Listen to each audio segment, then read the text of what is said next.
I was sitting on my deck watching the sun dip behind the pine trees when I saw a woman in a white sedan pull up to my driveway with the kind of aggressive parking that told me this wasn't going to be a friendly visit.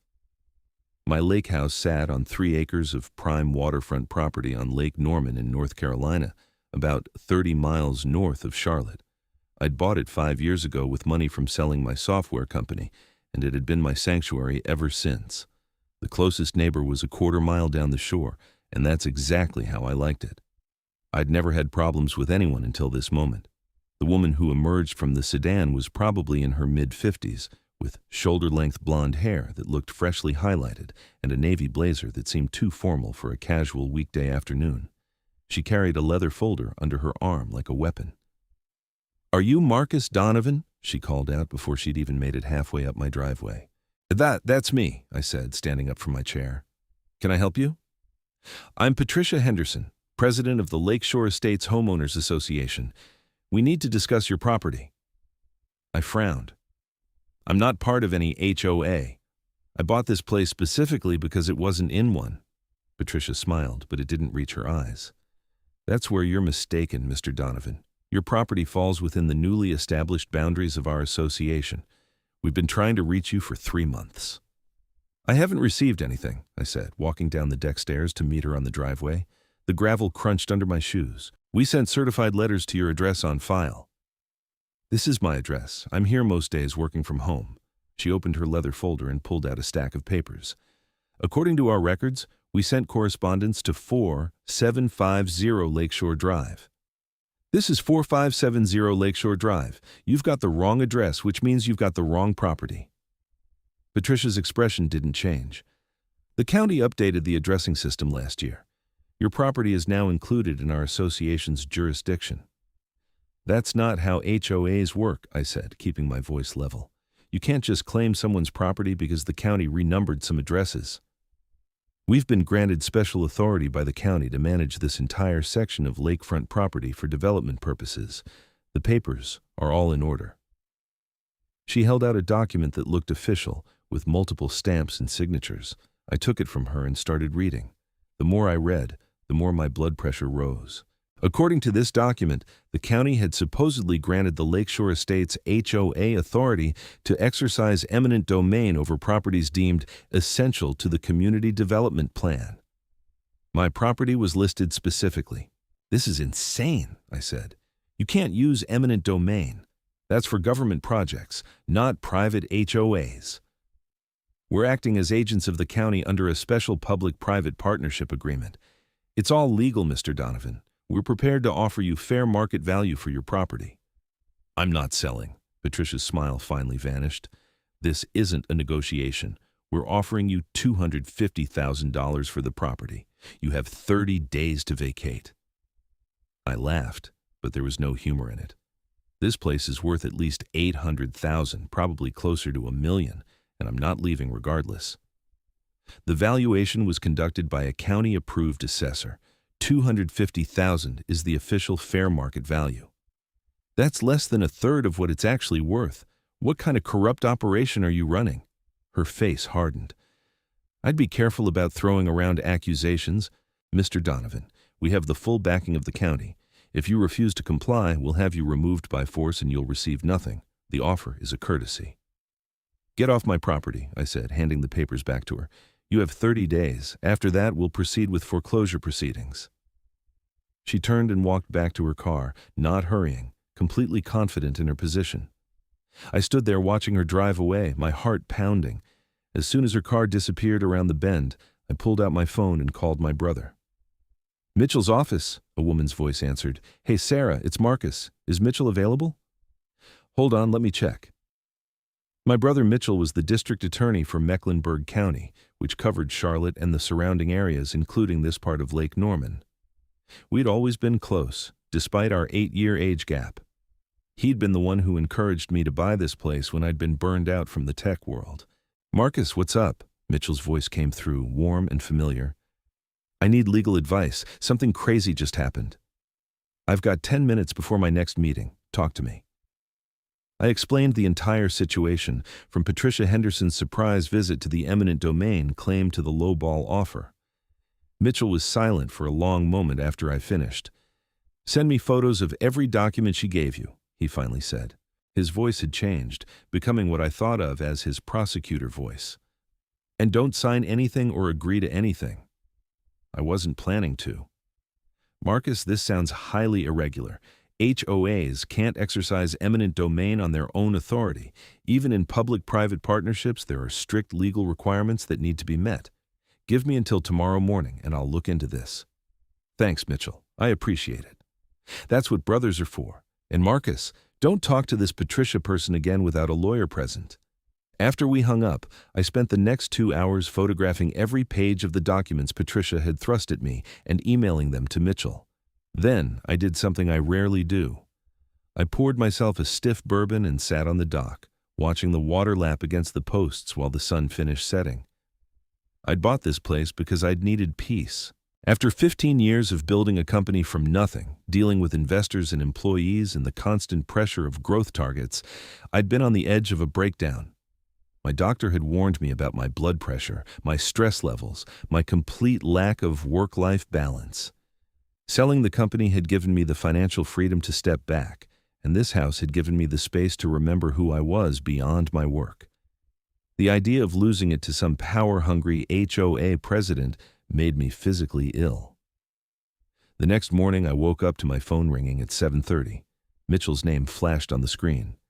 "You're up early," I said, answering. "I've been up since 5 digging into this. Marcus, you need to come to my office today. Can you be here by 10? "Sure, but what did you find?" "It's better if we discuss this in person, and I'm bringing in someone from our real estate fraud division." The drive to Charlotte took 40 minutes in light traffic. Mitchell's office was in the Mecklenburg County Courthouse, a modern glass and steel building in downtown Charlotte. I'd been there a handful of times for various events, but never as someone needing his professional help. Mitchell met me in the lobby personally, which told me how seriously he was taking this. He was wearing one of his court suits, a charcoal gray three-piece that made him look every inch the district attorney. We had the same dark hair and blue eyes, though his was starting to show gray at the temples. At 43, he looked distinguished in a way I'd never quite managed at 35. "Thanks for coming," he said, shaking my hand formally. "Let's go upstairs."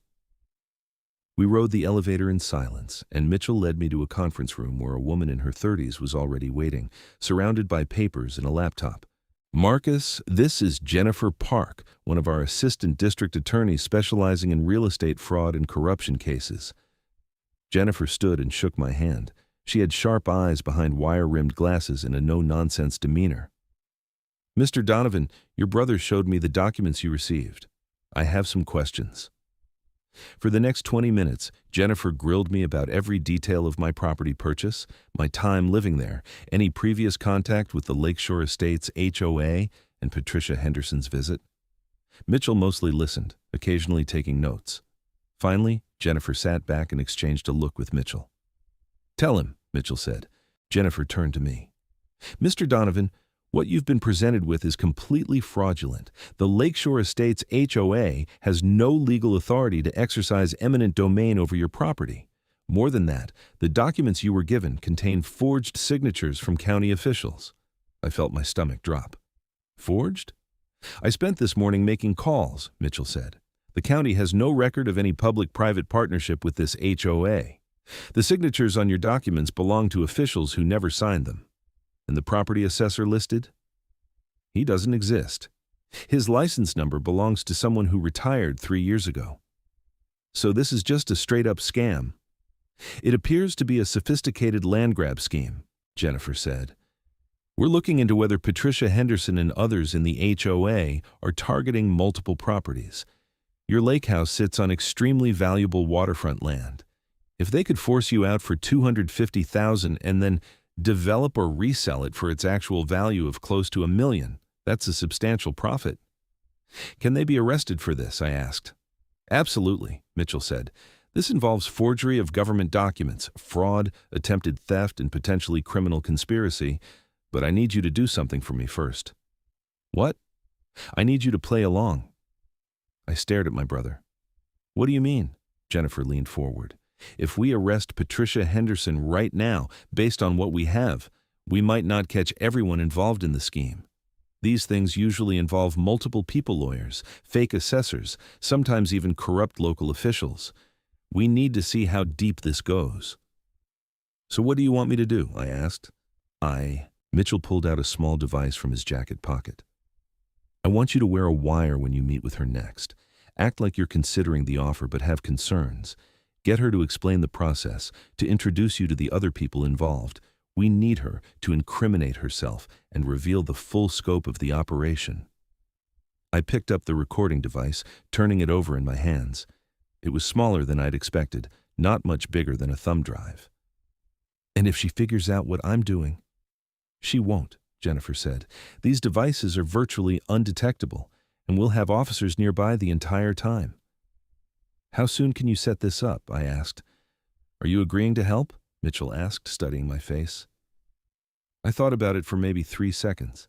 These people had tried to steal my home using fake legal documents. They'd probably tried it with others too. If I could help stop them, there wasn't really a choice. I'm in. What do I do? Over the next 2 hours, Jennifer and Mitchell coached me on what to say and how to act. The key was to seem reluctant but persuadable, to ask questions that would get Patricia and her associates to explain their scheme in detail. They wanted names, processes, and most importantly, who else was involved. Don't try to be slick, Mitchell warned. Just be yourself, a guy who's upset about losing his house but might be willing to accept reality if the deal gets sweeter. People like Patricia are overconfident. She thinks she has all the power here. By the time I left the courthouse at 1 p.m, I had the recording device, a script of talking points in my head, and instructions to contact Patricia Henderson to request a follow-up meeting. I made the call from my car in the parking garage. Henderson residence, Patricia answered on the 3rd ring. Ms. Henderson, this is Marcus Donovan. We met yesterday about my lake house. Mr. Donovan, have you had time to reconsider our offer? I have, and I'd like to discuss it further, but I need to understand the situation better. Could we meet again? There was a pause. Of course. Can you come to my office tomorrow at 2? Where's your office? She gave me an address in Cornelius, a small town on Lake Norman, about 15 minutes from my place. I'll see you then, Mr. Donovan. I'm glad you're being reasonable about this. After we hung up, I texted Mitchell. Meeting set for tomorrow, 2 p.m. His response came immediately. Perfect. We'll prep you tomorrow morning. Come to my house at 9 a.m. That night, I barely slept. I kept running through scenarios in my head, wondering what I was getting myself into. I'd never been the kind of person who sought out confrontation. I'd built my career on problem-solving and negotiation, not deception and undercover work. But every time I considered backing out, I thought about Patricia's smug confidence, her certainty that she could just take what was mine. The next morning, I drove to Mitchell's house in the Myers Park neighborhood of Charlotte. He lived in a beautiful colonial revival home with his wife and 2 daughters. His wife, Emma, answered the door, already dressed for her job as a pediatric surgeon at Atrium Health. Marcus, come in. Mitchell's in his study with half the DA's office, apparently. She gave me a quick hug. Good luck today. Mitchell says you're doing something very brave. Or very stupid, I said with a weak smile. Often the same thing, she replied. Mitchell's study had indeed been transformed into a command center.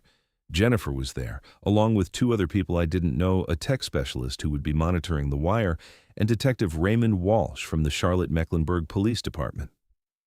Marcus, good morning, Mitchell said. He was in casual clothes, jeans, and a button-down, which somehow made the whole situation feel more surreal. Let's get you set up. The tech specialist, a young guy named David, fitted me with the recording device. It clipped to my belt and was completely hidden under my shirt, with a microphone so small it looked like a shirt button. Just act natural, David said. The device has a 6-hour battery life, and the recording quality is excellent. Try not to rustle your clothes too much, but normal movement is fine. Detective Walsh briefed me on the surveillance setup. We'll have plainclothes officers in the area. If at any point you feel unsafe, there's a panic signal you can use. He showed me a modified car key fob.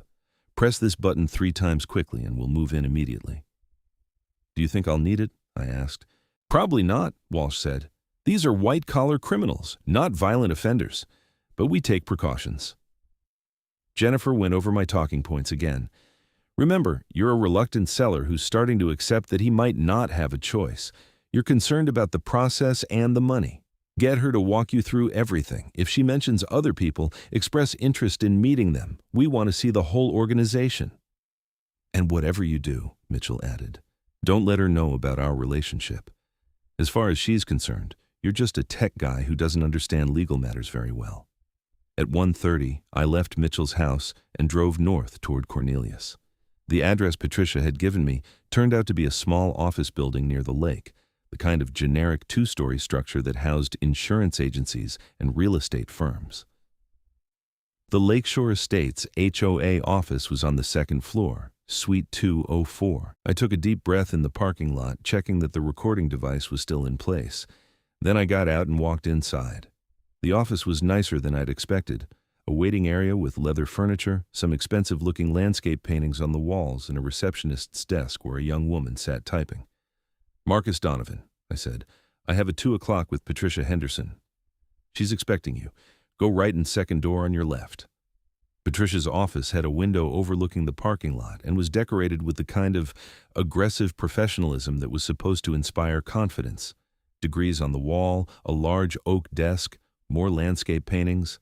Patricia sat behind the desk, and there was a man in his 50s sitting in one of the visitor chairs.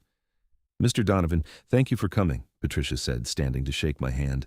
"This is Richard Holbrook, our association's legal counsel." Richard stood as well. He was tall and thin, with wire-rimmed glasses and a receding hairline. "Pleasure to meet you, Mr. Donovan." We all sat down, me in the chair next to Richard, facing Patricia across her desk. "I'm glad you've decided to be reasonable about this situation," Patricia began.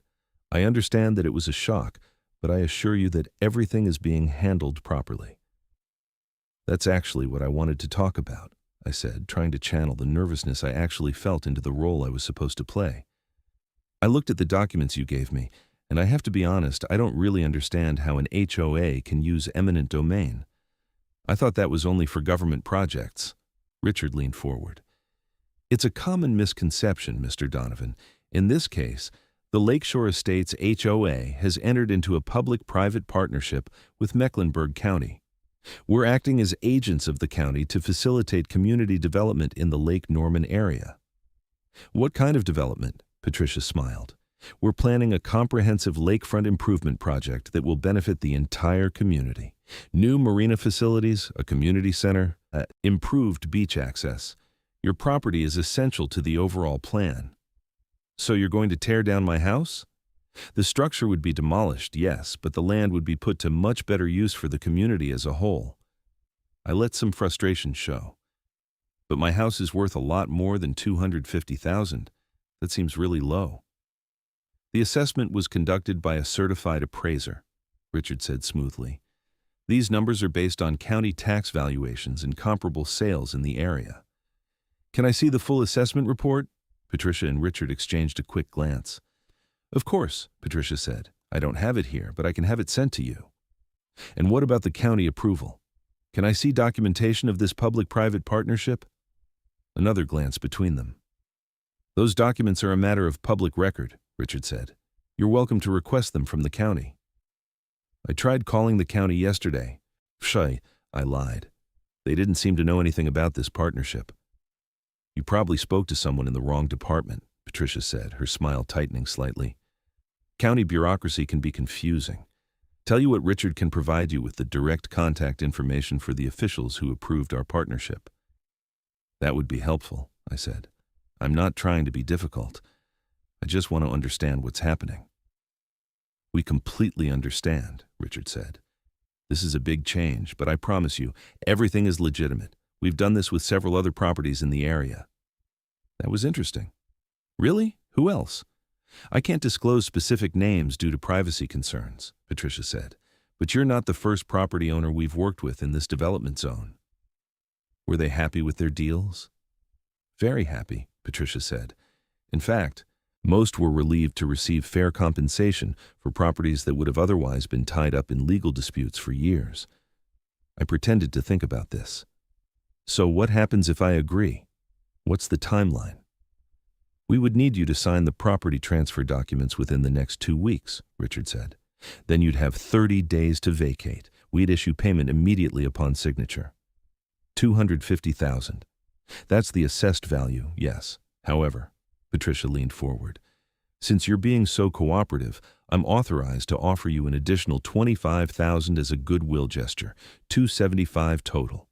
That's still less than half what the place is worth. Mr. Donovan, Richard said, his voice taking on a harder edge, I want to be clear about something. You don't actually have a choice here. We're trying to make this pleasant, but if you refuse to cooperate, we'll proceed with foreclosure. You'll be removed from the property, and you'll receive nothing. The $275,000 is a gift. What he means, Patricia said, shooting Richard a look, is that we want this to be amicable, but we do have the legal authority to proceed with or without your consent. I understand, I said, but before I agree to anything, I need to talk to a lawyer. No offense to you, Mr. Holbrook, but I need my own representation. That's certainly your right, Richard said stiffly. How long do you need? Patricia asked. A few days, maybe a week. You have until the end of next week, Patricia said. After that, we begin foreclosure proceedings. I'm sorry, but we're working on a tight timeline for the development project. I stood up. I appreciate you taking the time to explain things. I'll be in touch. As I walked out of the office, I could feel my heart pounding. I'd managed to get them to explain the scheme, to mention other properties, and to make direct threats, but I had no idea if it was enough. I drove to a coffee shop 5 miles away, as Mitchell had instructed. 20 minutes later, he pulled into the parking lot with Jennifer and Detective Walsh. We all crowded into Mitchell's SUV. How did I do? I asked. David, the tech specialist, was already playing back the recording on a laptop. Audio is perfect. We got everything. Jennifer was taking notes as she listened. This is good. We've got them claiming county authorization that doesn't exist, threatening foreclosure, and admitting to targeting other properties. Richard Holbrook's legal credentials will be easy to verify. My guess is he's either fake or disbarred. What about the other properties they mentioned? I asked. If they've done this before, there might be other victims. We're already looking into that, Detective Walsh said. We've got a team pulling property records for the Lake Norman area, looking for any unusual sales or foreclosures in the past year that might match this pattern. Mitchell put his hand on my shoulder. You did great, Marcus. Really. But we need you to do one more thing. What's that? Stall them for a few more days while we build the case.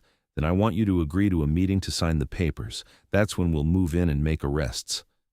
You want me to go back there? With us right outside the whole time, Detective Walsh assured me. We'll have officers in position, and the moment you sign or refuse to sign, we'll enter and make the arrests. Over the next 4 days, Jennifer and her team built their case. They discovered that Richard Holbrook was indeed a disbarred attorney who'd lost his license 3 years earlier for misappropriating client funds. The property assessor listed on my documents didn't exist. And most damning, they found 4 other property owners in the Lake Norman area who'd been approached by the Lakeshore Estates HOA in the past 18 months. Mitchell asked me to come back to his office to meet one of them. Her name was Linda Ramirez, a widow in her 60s who'd lived on Lake Norman for 15 years. She sat in the conference room looking tired and angry. They gave me the same speech, she told me. Eminent domain, county partnership, fair market value. They offered me $180,000 for a property worth at least $500,000. Did you sell? I asked. I did, she said, her voice bitter. My husband had just died. I was grieving, overwhelmed with medical bills and funeral costs. They made it sound like I had no choice. I signed the papers, took the money, and moved into a condo in Huntersville. It wasn't until 6 months later that I found out the HOA didn't have any legal authority to do what they did. How did you find out? I drove past my old property. They'd sold it to a developer for $750,000. When I tried to fight it, they threatened to sue me for breach of contract, said I'd signed all the paperwork fair and square. Jennifer spoke up. Ms. Ramirez's case is complicated because she did sign a sales contract. It was based on fraudulent information, but proving that after the fact is difficult. That's why we need to catch them in the act with your case, Marcus. What happens to people like Ms. Ramirez if we succeed? I asked. If we can prove systematic fraud, we can potentially get the sales overturned and properties returned to their original owners, Mitchell said. Or at minimum, get them compensated for the difference between what they received and the actual property values. Linda Ramirez looked at me with tears in her eyes. Please, help us stop them. My house was the last thing I had from my life with my husband. They stole it from me. That night, I called Patricia Henderson from my lake house deck, watching the stars reflect on the water. Ms. Henderson, it's Marcus Donovan. Mr. Donovan, have you made your decision? I've talked to a lawyer and he says I don't have much choice. I'm ready to sign the papers. There was a pause. I'm glad you're being sensible about this. Can you come to the office tomorrow at 2? I can be there. Excellent. Bring identification and be prepared to sign the transfer documents. We'll have a check ready for you, $275,000, as discussed. Okay. See you tomorrow. After I hung up, I sat there for a long time. Tomorrow this would all be over one way or another. Either Patricia Henderson and her associates would be arrested, or something would go wrong and I'd be in serious danger. Mitchell had assured me that wouldn't happen, but I couldn't shake the anxiety. The next morning, Mitchell and Jennifer came to my house to wire me up again. This time, Detective Walsh brought 4 additional officers who would be stationed around Patricia's office building. We're going to let you go in and begin the signing process, Walsh explained. The moment you touch pen to paper, that's attempted fraud. We'll move in immediately. What if they figure out something's wrong before then? Then you use the panic signal and we come in early. Marcus, you're not going to be in any danger. We'll be watching the whole time. At 1:45, I drove to Cornelius with a line of unmarked police vehicles maintaining distance behind me. My hands were sweating on the steering wheel. The office building looked the same as it had a few days earlier. I parked, checked the recording device one more time, and walked inside. The receptionist smiled at me. Go right in, Mr. Donovan. Patricia's office had 3 people waiting this time.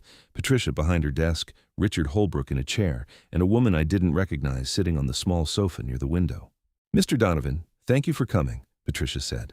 This is Susan Chen, our notary. Susan was Asian American, probably in her 40s, professional looking in a gray pantsuit. She nodded at me but didn't smile. Please, have a seat, Richard said, gesturing to the chair across from Patricia's desk. On the desk was a stack of documents at least an inch thick. We have all the paperwork ready, Patricia said. Once you sign, we'll have Susan notarize, and then we can give you your check. Can I read through everything first? I asked. Patricia's smile flickered. Of course, but it's quite lengthy. Richard can summarize the key points. I'd rather read it myself. Richard and Patricia exchanged looks. Mr. Donovan, we have other appointments this afternoon. The documents are standard property transfer forms. I'm not sure what you're hoping to find.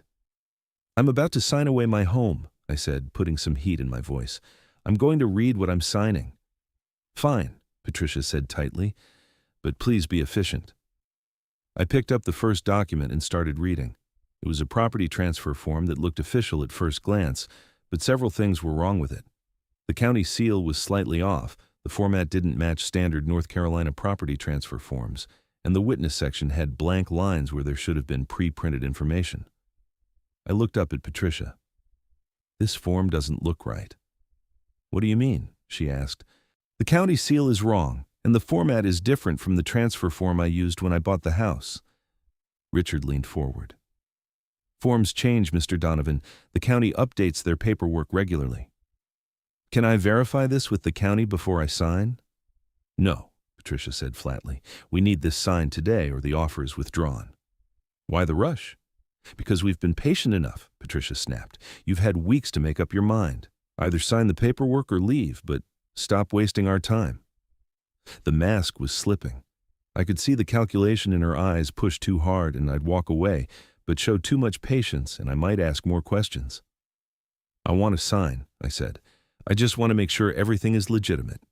It is, Richard said. Now please, let's move forward. I picked up the pen Patricia had set on the desk. My hand was shaking slightly, which wasn't entirely an act. Where do I sign? The first form, right there, Patricia said, pointing, and then we'll go through the rest. I held the pen over the signature line. The room was completely silent except for the quiet hum of the air conditioning. That's when the door burst open. Detective Walsh came through first, followed by 4 uniformed officers. "Police! Nobody move!" Patricia jumped to her feet. "What is the meaning of this?" "Patricia Henderson, you're under arrest for fraud, forgery, and attempted theft," Walsh said, moving around the desk.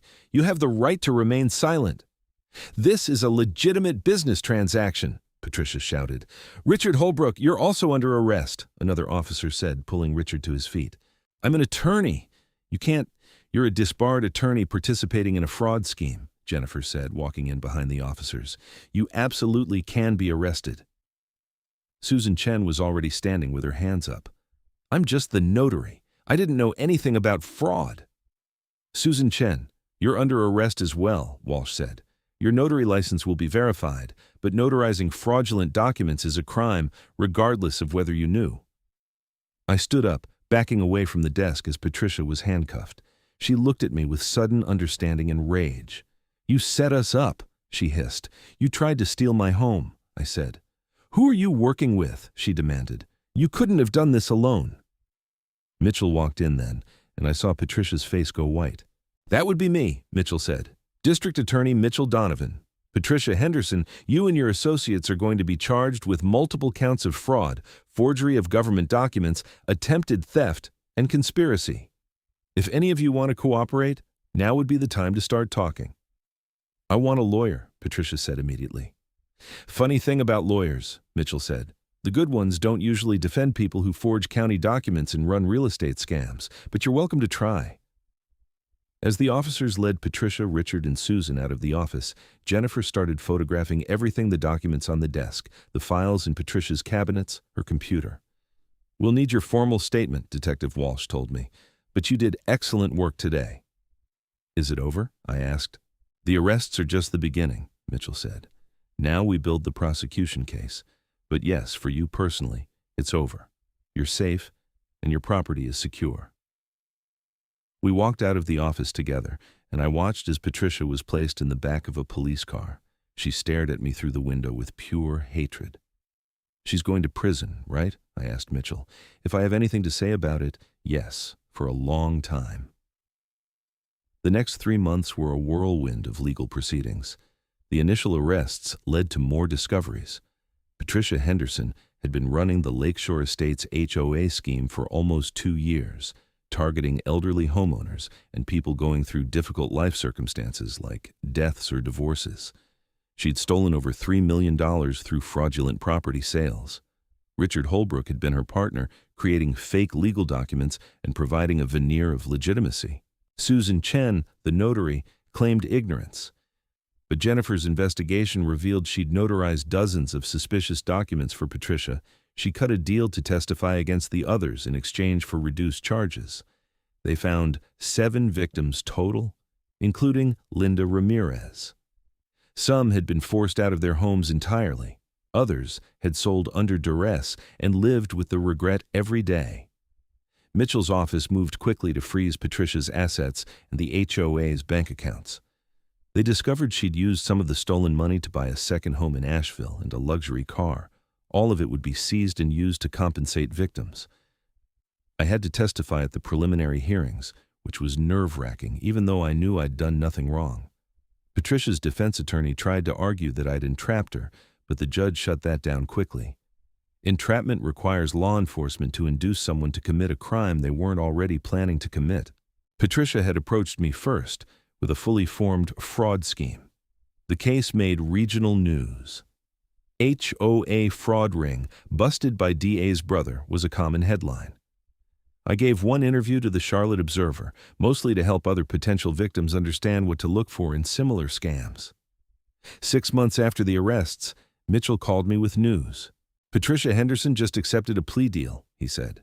12 years in state prison, full restitution to all victims, and cooperation in identifying any other associates. 12 years? That's it? It's actually a good sentence for white-collar crime. With her cooperation, we might catch others involved in similar schemes. Richard Holbrook got 8 years, Susan Chen got probation and lost her notary license. What about the victims? What happens to them? Linda Ramirez is getting her property back. The sale is being voided, and she'll receive compensation for the difference in value plus damages.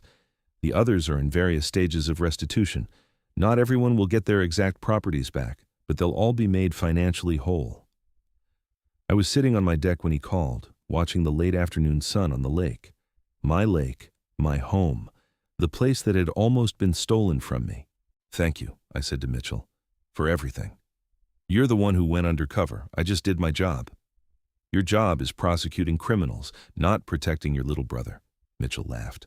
"Lucky for you in this case, those were the same thing." After we hung up, I walked down to the dock and sat with my feet dangling over the water.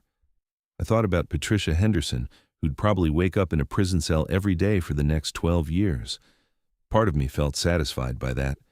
She'd tried to steal my home, and she'd successfully stolen from others. She deserved punishment, but another part of me just felt tired. I'd bought this place to escape stress and conflict.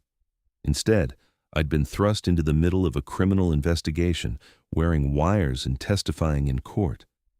It had been necessary, and I was glad I'd done it, but it had taken a toll. Emma, Mitchell's wife, hosted a family dinner that weekend to celebrate the conclusion of the case. Their daughters, 9 and 12, had 1,000 questions about Uncle Marcus's adventure. "Did you have a real wire?" 12-year-old Sophie asked. "I did. Want to see a picture?" "Was it scary?" 9-year-old Grace wanted to know. "Sometimes, but I knew your dad and the police were watching out for me." We ate Emma's famous lasagna and drank wine, and for a few hours everything felt normal. But as I was leaving, Mitchell walked me out to my car. "How are you really doing?" he asked. "Honestly, I'm okay, relieved it's over, still a little shaken when I think about how close I came to losing everything." "You would have fought it in court. We would have proven the fraud eventually." "Maybe, but it would have been a much longer, messier process, and other people might have fallen victim in the meantime." Mitchell nodded. "You did the right thing. I'm proud of you." We hugged, and I drove home under a clear night sky with stars scattered across the darkness. Life slowly returned to normal after that. I went back to my consulting work, helping small tech companies with their software architecture. I spent my mornings on the deck with coffee and my laptop, my afternoons kayaking or hiking, my evenings reading on the dock. About a year after Patricia's arrest, I got a letter in the mail. The return address was Linda Ramirez. Inside was a short note and a photograph. The photo showed Linda standing in front of a lake house, her old lake house, the one Patricia had stolen from her. The note read, "Dear Marcus, I moved back in last week. It feels like coming home after a long nightmare. Thank you for your courage. You gave me back more than just a house, you gave me back my dignity and my memories. With deepest gratitude, Linda." I put the photo on my refrigerator, where I'd see it every day. Sometimes, on quiet evenings, I still thought about Patricia Henderson. I wondered if she had any remorse, or if she was just angry about getting caught. I wondered if prison had changed her, or if she was already planning new schemes for when she got out. Mostly, though, I tried not to think about her at all. She'd tried to take something precious from me, and she'd failed. I'd fought back, with my brother's help, and won. Not everyone gets that kind of happy ending. 2 years after everything happened, I was having lunch with Mitchell at a restaurant in Charlotte when he mentioned the case again. "You know, Patricia's scheme spawned a whole task force," he said. "We've identified similar HOA fraud operations in 3 other states. The FBI is involved now." "Really?" "Your case broke it wide open. Once we knew what to look for, we found a pattern. Fake HOAs, forged documents, elderly victims. It's a bigger problem than anyone realized." "How many people have been caught?" 12 arrests so far, with more coming, and probably hundreds of thousands of dollars in fraudulent property transfers being reversed. "All because she tried to steal my lake house." Mitchell raised his beer. "All because you refused to roll over, and because you happen to have a brother who's the DA." I clinked my bottle against his. Lucky coincidence. "Luckiest coincidence of your life." We both laughed, but he was right. If I hadn't had Mitchell, if I hadn't had access to the full resources of the district attorney's office, I might have been just another victim. I might have lost my home, or spent years fighting in civil court, or given up entirely. The truth was, most people in my situation wouldn't have had that advantage. Most people would have been vulnerable. That thought stayed with me. A few months later, I started volunteering with a legal aid organization that helped people fight HOA abuse and property fraud. I wasn't a lawyer, but I could share my story, help people recognize red flags, and connect them with resources. I figured it was the least I could do. Mitchell said I'd become an advocate, which made me laugh. I'd never thought of myself that way. I was just a software guy who'd stumbled into a nightmare and come out the other side. But maybe that was what advocates were, people who'd been through something difficult and decided to help others avoid the same fate. 3 years after Patricia Henderson tried to steal my home, I was exactly where I wanted to be, sitting on my deck, watching the sunset over Lake Norman, safe in the knowledge that this place was truly mine. The legal system had worked. The criminals had been caught and punished. The victims had been compensated. Justice, in its imperfect way, had been served. And I'd learned something important. Sometimes, when powerful people try to take advantage of you, the best response isn't to accept it as inevitable. Sometimes you fight back. Sometimes you win, especially when your brother happens to be the district attorney. I never saw Patricia Henderson again after her sentencing. She vanished into the state prison system, just another inmate serving time for fraud. Her HOA dissolved, her assets were liquidated, and her name became a cautionary tale in real estate law classes. The Lakeshore Estates Development Project, of course, never existed. It had all been a fiction designed to give legitimacy to theft. My lake house stood exactly as it always had, a sanctuary of peace on 3 acres of waterfront property. On clear days, I could see for miles across the water.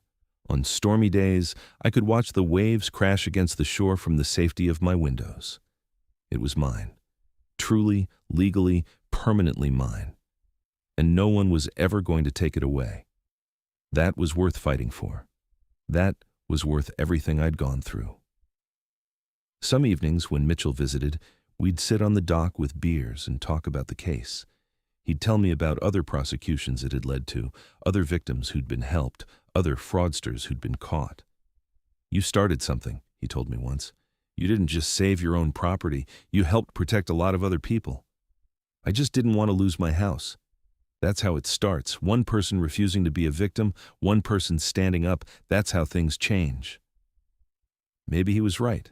Or maybe I'd just been fortunate enough to have the resources and connections to fight back when most people wouldn't have. Either way, I was grateful. Grateful for my brother, for the legal system when it worked properly, for the investigators and prosecutors who'd built a solid case, for the judge who'd seen through Patricia's lies. And grateful every single day for this lake house, this sanctuary, this home. I'd bought it to escape the stress of my old life, and instead, it had drawn me into one of the most stressful experiences I'd ever had. But I'd survived. More than survived, I'd won. That night, as the stars came out over Lake Norman, I made myself a promise. I'd never take this place for granted. I'd never forget how close I came to losing it, and I'd never stop being grateful for the people who'd helped me keep it. Some stories end with everything changing. This one ended with everything staying exactly the same, and that was perfect. The lake lapped gently against my dock. The night air was cool and clean. My house stood solid and secure behind me. I was home and I was safe, and no one was ever going to change that. That was all I'd ever wanted. That was everything.